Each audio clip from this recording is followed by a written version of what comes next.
when you enter into these roles that are challenging, that require a great deal of emotion, and you're putting on this feeling on purpose, have you struggled with feeling like you're going to get trapped? You're going to get stuck in that space? Yeah. Yeah. And if I'm honest, I still do. There are not. I will say, like, not necessarily trapped in the sense like I don't think I'll ever be able to leave it, but I get. It's almost like I don't know if I want to walk that journey.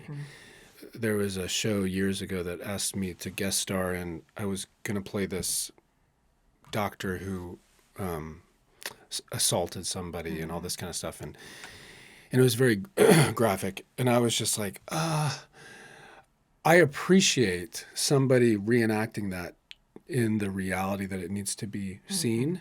I don't, at that place in my life, I was like, I don't know if I want to walk through that. Yeah. So it was a little more kind of protecting my emotional state where that is. And then maybe another time in my life, I might be able to walk that journey. But at that place, it's like, let me just think. And if I'm honest, there are times in my career where, if I want to work and maybe there have been times we're just hurting for money and you get kind of disillusioned. And so I have to go to friends, a very small group of friends and my wife, and be like, what do you think about this? And many times they've said, that's not for you. Yeah. Because you lose perspective. Right. However, at the same time, I don't know. I do feel it, and I do allow myself to go there like I did with that Law and Order episode. But I don't know if it's like I'm very aware that there are 50 or 60 people watching me, or like I'm on stage. I'm very aware that they're there. Some people lose touch. Right. Touch is maybe not the word. For their process, they really detach. For my mental health, that's not something that for me is not great, because I'm like, yeah, I'm if anything, it's really it's hard for me to stay focused knowing that this person over there is pissed about their job and this person doesn't want to be here. My codependency is like, how can I fix you? No, wait, I've got to stay here. So it's like that takes the work to stay present. Yeah, it's kind of a balance in some ways. Yeah. So in the Mysterious Benedict Society, you play the bad guy and the good guy. Yeah. Tell me about that process. Was that challenging for you to code switch in that way? I worked with this coach named Joey Borgogna, and he just always came from a place, because he worked with a lady named Diana Castle, who I had done some work with years ago. And I remember, let me back up a little bit. I remember doing this movie years and years ago. Not a good movie. But I was playing this character who's like very manipulative and kind of and I've said this story many times, so I apologize if people have heard it, but I was kind of a douchebag and I was manipulative and just a player, and I just didn't like this character. And I remember thinking, I just don't want to play this person. And I went to this Diana Castle, and she says, Tony, you have to realize that that's inside of you. And if I'm honest, it's true. Like, I have, unfortunately, been a douchebag in my day. I have had manipulative moments. I've had moments where I've been a bit player in my life.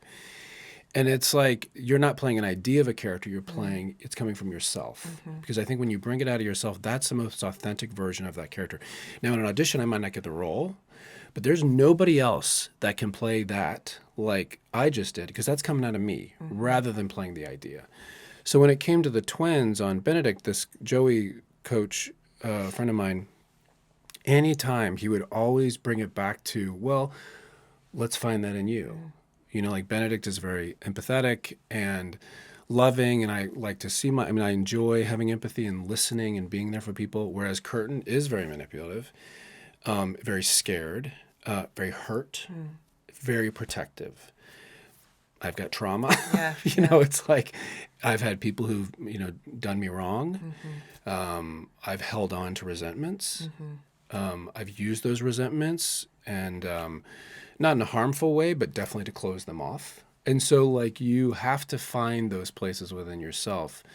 And this is what's beautiful, I think, about that acting process and that technique is when you do that, then I'm going out into life. Okay. And I can immediately think off the top of my head, someone who drives me crazy, someone who I think is entitled, whatever, someone who is arrogant. And rather than being angry at them, I can say, Tony, I've been arrogant. I've had entitled moments. So you find common ground Yeah. and say, wow, I know what I'm mad at, I've actually experienced. And it's a great lesson on not judging, Yeah. you know? Yeah. Your kids do that to you too. I see that. My son and I are quite similar. And then I see all the things in him that drive me crazy. And I'm like, oh, that is definitely genetically connected right now. Yeah, yeah, yeah. And I would imagine an opportunity for sanctification if we let it be. Yes. And I love how you were talking about that and saying, oh, now I can see people with sensitivity. And so it's like a creative confession of your own sin and brokenness. Yeah. And then the ability to see others. And as you were saying that, I just realized I wish I had the same reaction to this process as I do when I meet somebody who has asthma. For instance, because I've got asthma. And anytime I meet someone who has asthma, I'm like, oh my gosh, I get you, man. Like, we're in the same tribe. It sucks. You have that bond. Yeah. Be nice to have that same thing when I meet someone who I'm irritated with. Right. That I know it's a me. Yeah. But I'm immediately just like, you're an ass. And I don't want to be around you. And I immediately make an us them Right. other. Yeah. And it's like, no, we share that bond. I mean, look at our country. It could Yeah. not be more divided. Right. But there's so many things we share. Yeah. You know? It's so hard, and it's so hard to think through the polarization right now, because even if you think, oh, we have common bonds, it's so visceral. And I think creative people are really impacted by that too. And I think even those who haven't been making political art or statement art are now leaning into that space because of how polarized things are.